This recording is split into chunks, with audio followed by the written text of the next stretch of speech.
Hi everyone, I'm Rachel. I'm a Materials Engineering undergraduate from NTU, currently my third year of studies. Today I'll be sharing with you guys a bit about my research project, my background, as well as my life on campus. At the moment, I'm doing a project in the ETS lab under the Eureka Program, which stands for Undergraduate Research Experience on Campus.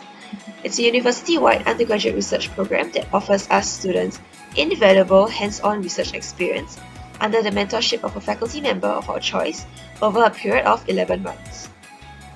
Along the way, we attend valuable workshops that help us learn more about literature review and search techniques, methods of visualizing research data, as well as poster design.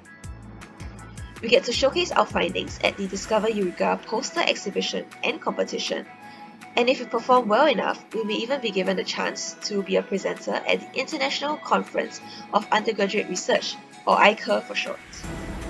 Personally, I joined the Eureka program because I'm currently in the midst of deciding whether I should pursue a career in research. And I felt that Eureka could give me that first-hand experience that could help me make that decision. Currently in the ETS lab, I'm part of the pollen team, and I guess our mission is to replace plastics with naturally derived pollen-based substitutes. As we all know, conventional plastics are non-biodegradable, hence they tend to accumulate in our landfills and our oceans. I'm sure everyone has heard of the Great Pacific Garbage Patch, a zone in the Pacific Ocean that has a high concentration of plastic waste and measures 3 times the size of France.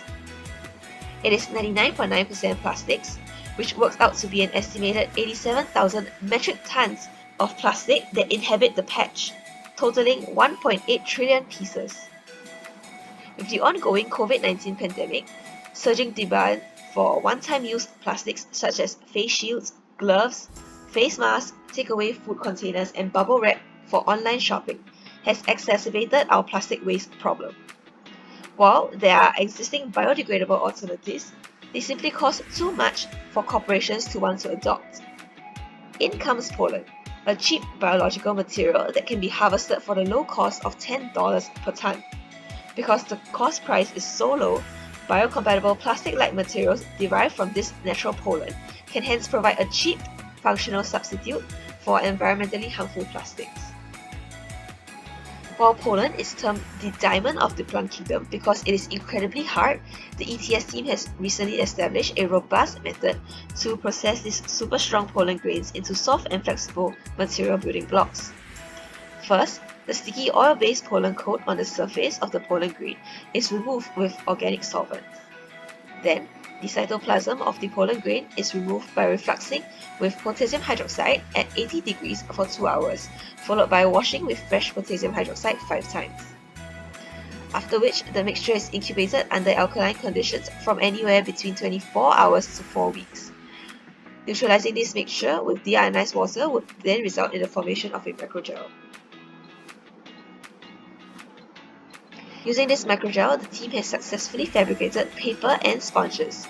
With the pollen paper, the microgel is poured into a flat tray, which allows the water to evaporate, resulting in the agglomeration of particles and leading to continuous paper-like assemblies. With the sponges, the microgel is first frozen, then lyophilized, resulting in a sublimation of ice crystals formed during freezing, leaving an empty pore in the place of every ice crystal, hence forming the sponge. Currently, my project involves trying to understand the mechanism by which the sponge structure forms, as well as to optimize the transformation of pollen grains into sponges.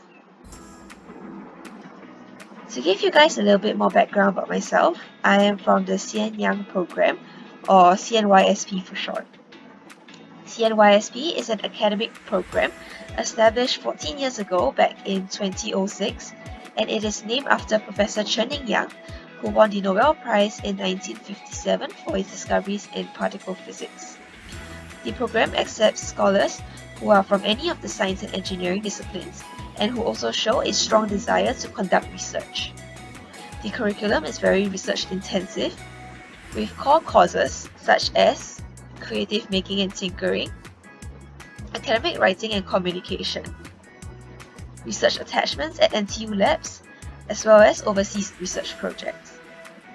So even before taking this Eureka project, the Nanyang program has provided me with the opportunity to have some short-term research attachments.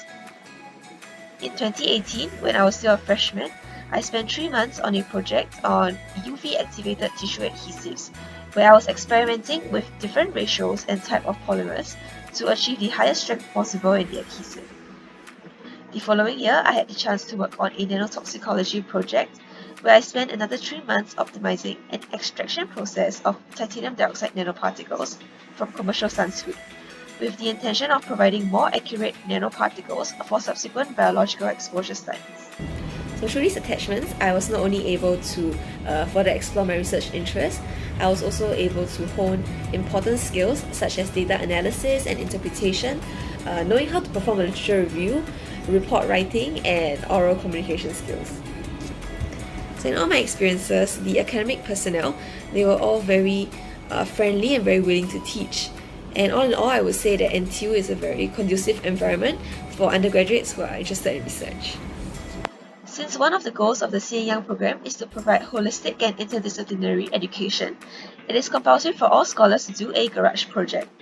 We are given 3 months and all the resources that we need to build anything that we want, as long as it has a purpose and it works. When I had to do this garage project, my team and I built a bimodal surveillance robot that enabled the live transmission of video footage and audio.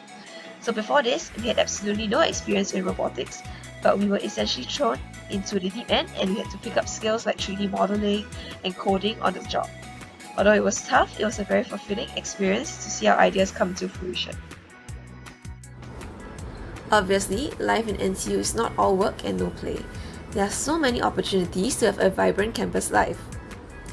At the start of every academic year, there are orientation camps for the freshmen where they are encouraged to bond with each other through playing games both around campus and outside of campus. Unfortunately, because of COVID, all orientations were virtual this year. During the academic year itself, we also have other events like Games Night, Halloween, and Dinner and Dance, just to name a few. Many people say that university life is not complete without staying in a hall. After having stayed on campus for 3 years now, I definitely agree. Through joining various activities like my hall's dance crew, night cycling, and going for late night suppers, I've made countless unforgettable memories and forged bonds that will last for a long time to come. Yeah, that's kind of all I have to share. Hope everyone has a great week ahead and stay safe.